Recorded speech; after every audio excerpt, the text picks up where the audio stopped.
Hello, Gorringes are on view, this time for our sale on the 13th of June. It's been the Royal Jubilee Bank holiday, so we haven't been on view for a sale then, but we are going to be open on the Monday. So what have we got for the 13th? We have an array of things as ever, starting with this collection of Moorcroft. Look at this, amazing lot. So, what are you laughing at already? That didn't make any sense whatsoever. Well, it did to me. Oh, yeah, with lot 1447. How about that? This is Moorcroft. This is sort of modern Moorcroft. They had a bit of a revival under people like Sally Tuffin and the like, and jazzed up their designs. This one is an Emma, whatever that says underneath. Emma Bosen's design from 2009, as we can see on the stamp, and the pattern, not too surprisingly, is called Butterfly. That's in at 100 to 150 pounds, which is kind of the estimate for most of these with a bit of bouncing about.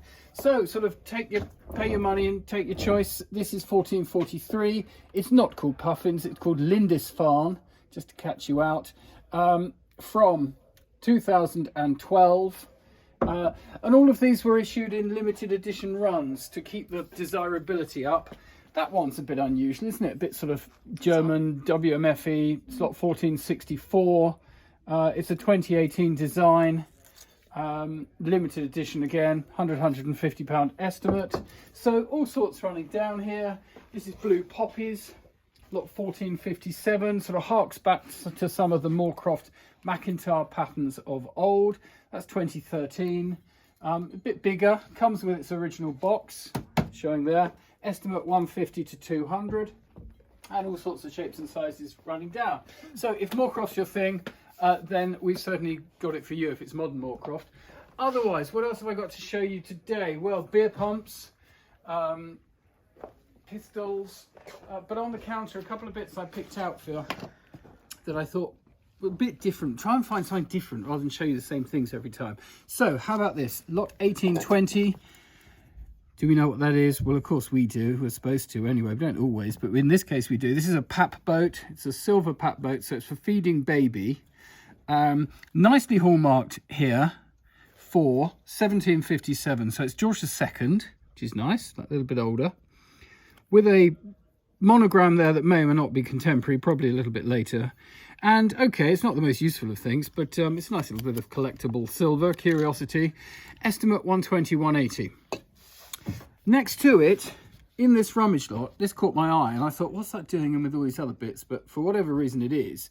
So in lot 1858, you get this rather nice George II porringer.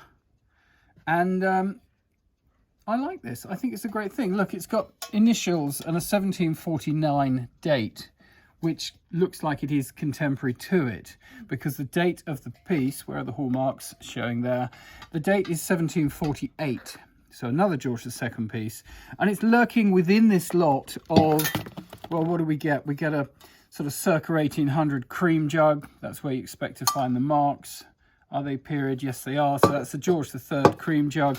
You get a pair of George III tongs.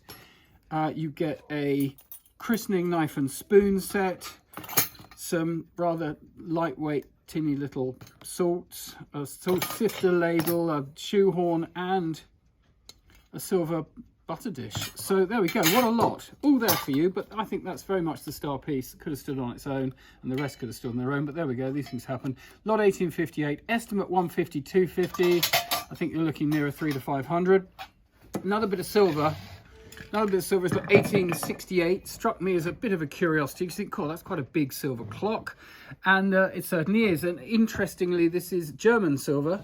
We have stamps on the back to prove it. It is stamped 800 for the German silver standard with a maker's name, Friedlander of Berlin. And then interestingly to the front, it's inscribed to Miss Fife for Hindernisrennen, and dated 1881. Although the clock itself appears to be a bit later than that. It does look very much to be nearer sort of 1900. So a curiosity there. Estimate 250 to 300.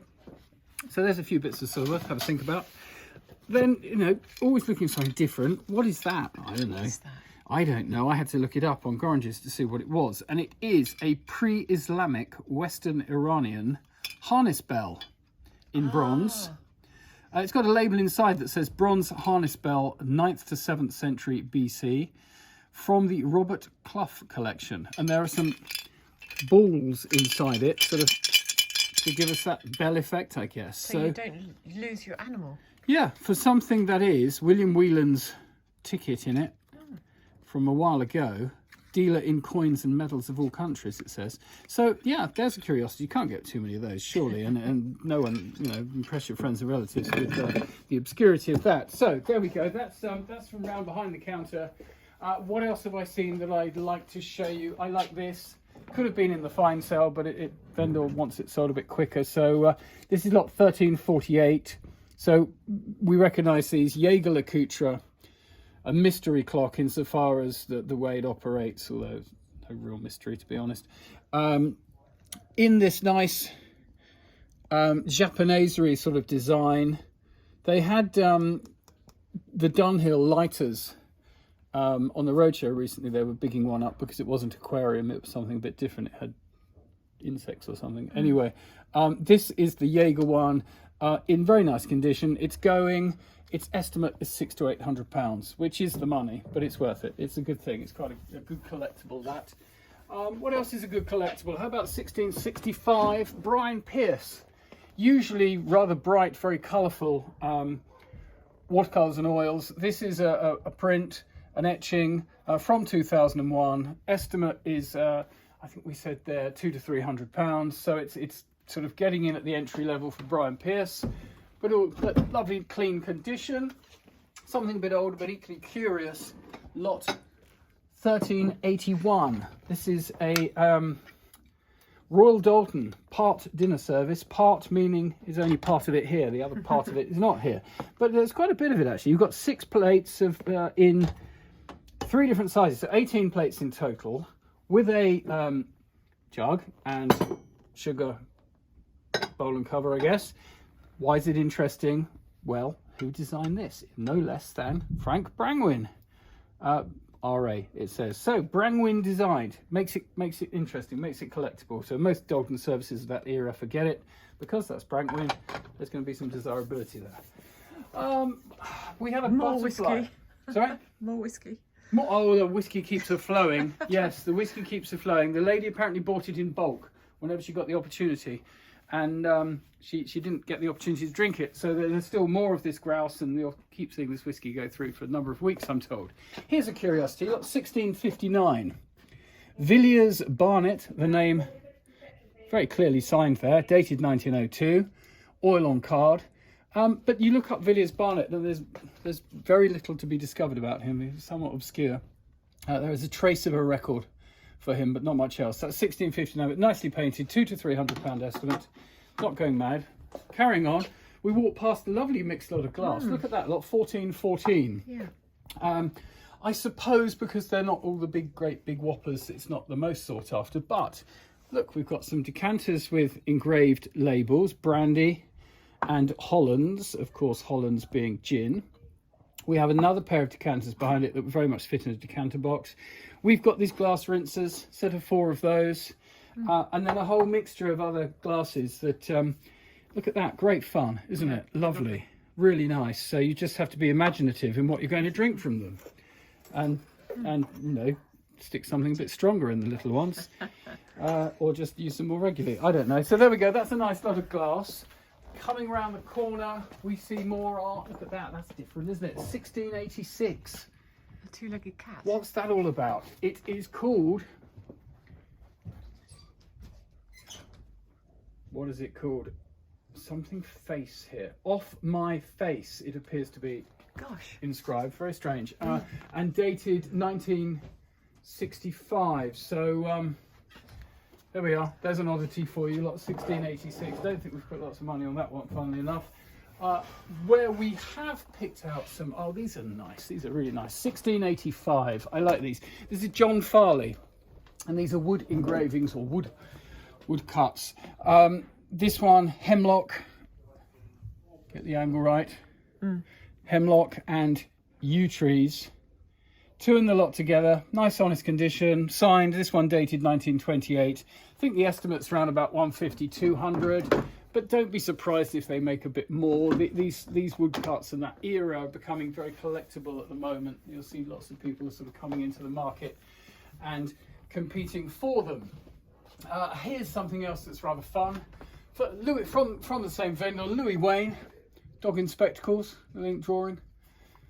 Nothing else on the back of it, but confident with that being correct. And it makes a change not being a cat. And then next door to it, our old friend Thelwell. Usually it's the girls riding grumpy ponies and things. And there we are, that's the jockey who's so far behind, he needs a telescope. And we've got a reference here, page 51, so it will relate to being an illustration in a book. Estimate there, 150, 200, like 1675. So there we go, all sorts of Guy Fawkes, yeah, Guy Fawkes, if you like. How about, why not? His lovely colour, look at that, isn't that amazing? Really catches your eye.